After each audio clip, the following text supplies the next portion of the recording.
हम भगवान विष्णु का दर्शन करते हैं, हम राम जी का दर्शन करते हैं, हम कृष्ण भगवान का दर्शन करते हैं, हम भवानी माता का दर्शन करते हैं, हम शंकर जी का दर्शन करते हैं, हम सारे देवी देवताओं का दर्शन करते हैं, पर ये एकादशी माता तो कभी नजर ही नहीं आती। पूछेंगे कि नहीं पूछेंगे कि तुम जिस एकादशी का व्रत करते हो, इनका जन्म कहां से हुआ, कहां जन्मी थी? एकादशी की जन्मस्थली कहां है? भाई भगवान कृष्ण की जन्मस्थली तो मथुरा है, श्री राम जी महाराज की जन्मस्थली बोल दो जम के अयोध्या है।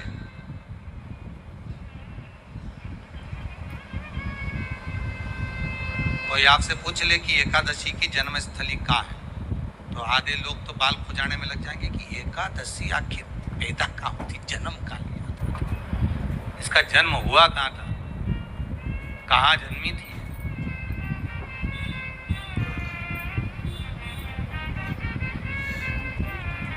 इसका जन्म स्थल है कहां?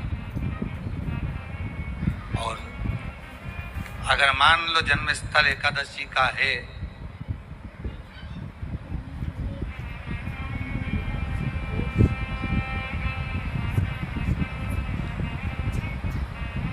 और एकादशी अगर जन्मी है, उसका जन्म हुआ है, और दुनिया के लोग इतना व्रत करते हैं, उपवास करते हैं,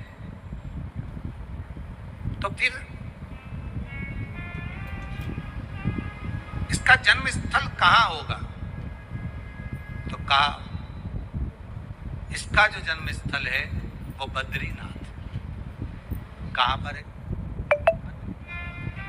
और उस बद्री विशाल में भी एक गुफा जिसका नाम है हेमवती। क्या नाम है? हेमवती। उस गुफा में एकादशी का जन्म स्थल है। बद्री विशाल में हेमवती गुफा, जो 12 योजन अंदर प्रवेश करने जितनी है, 12 योजन की गुफा के अंदर, हेमवती के अंदर एकादशी का प्रागट्य हुआ था, एकादशी का जन्म हुआ था।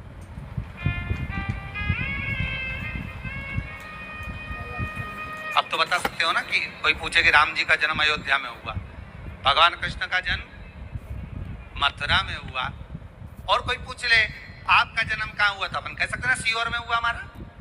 और आपसे कोई पूछे कहाँ हुए, तो कहीं इंदौर में हुए, कि देवास में हुए, कि भोपाल में हुए, कि मुंबई में हुए, कि पुणे में हुए, आपका तो बता दोगे। पर बच्चे आपसे पूछ ले मम्मी तो इतनी एकादशी का व्रत करती है, एकादशी का तो व्रत करती है, और सबको करा देती है कि वल्लभ कुल की एकादशी करो, भले बकरी जैसे चरो पर एकादशी करो, और सबको एकादशी कराया। तो कोई पूछ ले कि एकादशी का जन्म कहाँ हुआ था, तो आप कह सकते हो कि बद्री विशाल में, हेमावती में, बद्री विशाल के हेमवती गुफा के अंदर जो 12 योजन की गुफा है, उस गुफा में एकादशी का जन्म हुआ। कब हुआ?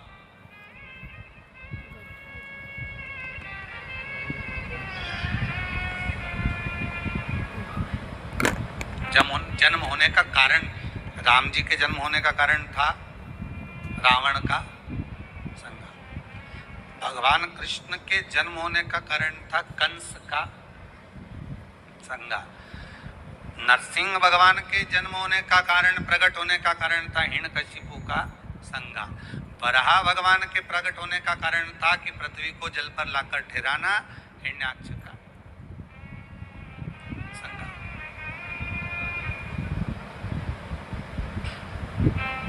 तो फिर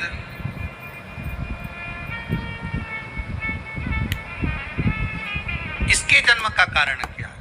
तो कहा इसके जन्म का केवल एक कारण है। सतयुग में, अब एक और बात का बहुत ध्यान दीजिएगा महाराज, सतयुग एक बार नहीं हुआ कि तुम सोचो कि सतयुग के बाद में द्वापर, त्रेता आ गया, त्रेता के बाद द्वापर आ गया, द्वापर के बाद कलयुग आ।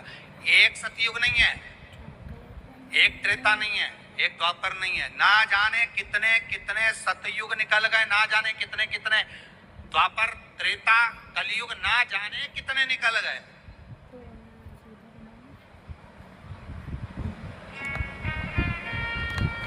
और आप और हम जैसे भी इस पृथ्वी पर ना जाने कितने, अरे जम के तो बोलो, निकल गए।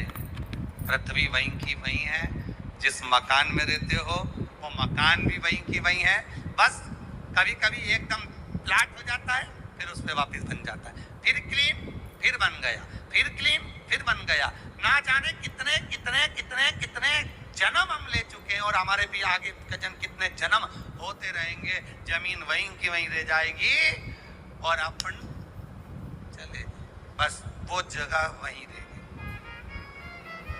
जो पहले परदादाजी की थी दादाजी को मिल गई, दादाजी की थी पिताजी को मिल गई, पिताजी की थी उनके बेटे को मिल गई, उनके बेटे से उनको बेटों को मिल गई। मिलते मिलते मिलते मिलते कब वो जमीन भी बिक गई समय की अवस्था में, फिर दूसरे की हो गई। और हम सोच कर रह गए कि ये हमारा है, हम इसके लिए लड़ाई करें, झगड़ा करें। हम केवल इस जमीन के लिए, जरा सी प्रॉपर्टी के लिए अदालत में खड़े, अपना समय बर्बाद कर दी, और जो पाना था वो छोड़, जो पाना था वो छोड़ दिया।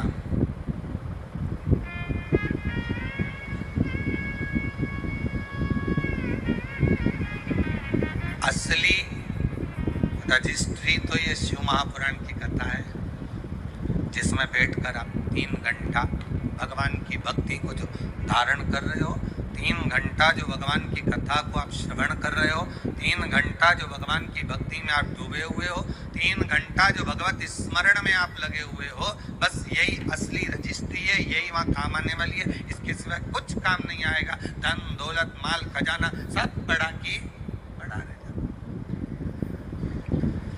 सब धरा की धरा।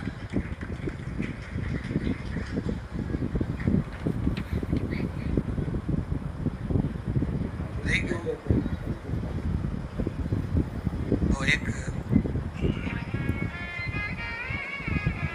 लाइन आप लोग स्मरण करते होंगे,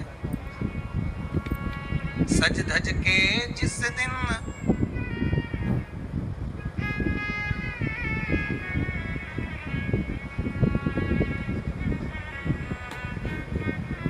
सज धज के जिस दिन मौत की शहजादी आएगी, न सोना काम आएगा न चांदी आएगी। अलमारी में धरा की धरा रह जाएगा,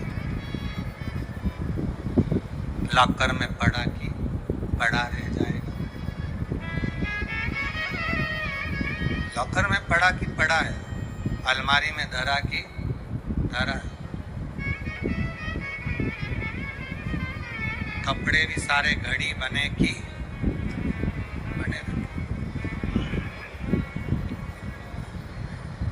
कपड़े भी धरे की धरे रह गए, और सब बड़ा रह, कि छोटा सा तू कितने बड़े अरमान हैं तेरे, मट्टी का तू सोने जैसे मान है तेरे, मट्टी की काया एक दिन मट्टी मिल जाएगी, ना सोना काम आएगा ना चांदी आएगी, ना सोना काम आएगा ना चांदी आएगी। सज धज के जिस दिन मौत की शहजादी आएगी, ना सोना काम आएगा ना चांदी आएगी, ना सोना काम आएगा ना चांदी। सब पड़ा रहेगा, धरा की धरा रह जाएगा, सब बड़ा की बड़ा रह गया, चला गया। भक्ति का संचार इस हृदय में कर लीजिए। जिस दिन आप व्रत करो, जैसे एकादशी का व्रत कर रहे हो, तो दशमी के दिन शाम का समय जब आवे, रात्रि जब होने लगे, शाम का समय आवे और रात्रि का आप जब भोजन ग्रहण करो तो उस भोजन में कोई ऐसा पदार्थ ग्रहण मत करिए जिस पदार्थ के कारण आपकी एकादशी बिगड़ जाए।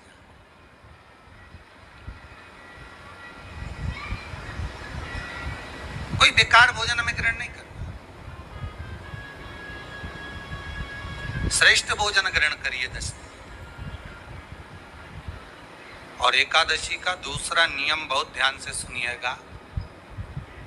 जिस दिन आपकी एकादशी का व्रत हो उस दिन प्रयास करिएगा कि अपने हाथ से किसी भी वृक्ष की कोई पत्ती टूटे ना। अपने हाथ से किसी भी वृक्ष की, पौधे की, किसी भी वृक्ष की पत्ती अपने हाथ से ना टूटे। बहुत ध्यान दीजिएगा महाराज। एकादशी का ये दूसरा नियम है कि अपने हाथ से किसी पौधे की, किसी वृक्ष की, किसी डाली की कोई पत्ती टूटे ना, कोई पत्ती ना टूटे, इसका प्रयास करिए।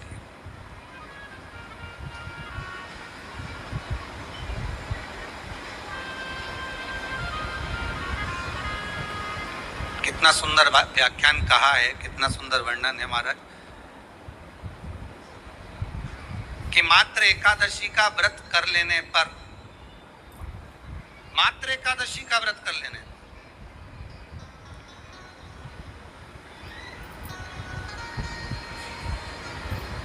जो पूर्व में किया गया हमारा पाप कर्म है, हमने किसी जीव की हत्या करी है, हमने किसी को कष्ट प्रदान करा है, हमने किसी को अपशब्द कहा है, हमने किसी को ताने दिए, हमने किसी को आड़ा टेढ़ा कहा है, हमने किसी को गालियां दे दी है, मात्र एकादशी का व्रत ही कर लेने पर ये सारे जो दोष हैं वो समाप्त हो जाते हैं।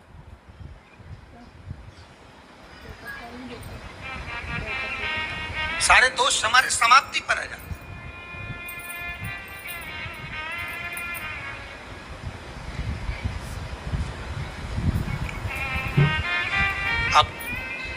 विचार करिएगा थोड़ा सा अपने मन में, अपने चित्त में, अपनी वृत्ति में एक बात उतारिएगा। एक अपने मन में एक बात को उतार कर रखिएगा कि आप अपने पाप को, अपने पाप कर्म को जिस दिन क्षीण करने वाले हो, समाप्त करने वाले हो, अपने पाप को आप जिस दिन समाप्ति पर लेकर जा रहे हो, तो उसके एक दिन पहले आपको प्रसन्नता होना चाहिए कि नहीं होना चाहिए कि कल मेरा पाप कटने वाला है, कल मेरा पाप समाप्त होने वाला है, जो मैंने पाप कर्म करा है वो समाप्त होगा, जो मैंने पाप कर्म करा है वो कल समाप्त हो जाएगा। तो एक दिन पहले आपके चेहरे पर प्रसन्नता हो कि ना हो?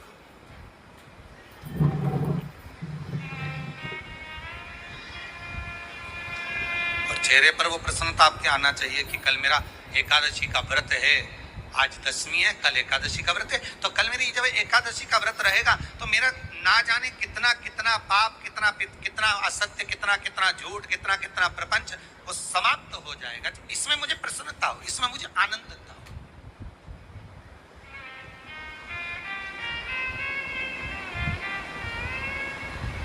तो क्या कहा गया कि प्रयास करिएगा कि एकादशी के दिन कोई वृक्ष की, कोई डाली की, कोई कोपल की कोई पत्ती ना तोड़ी जाए। क्यों?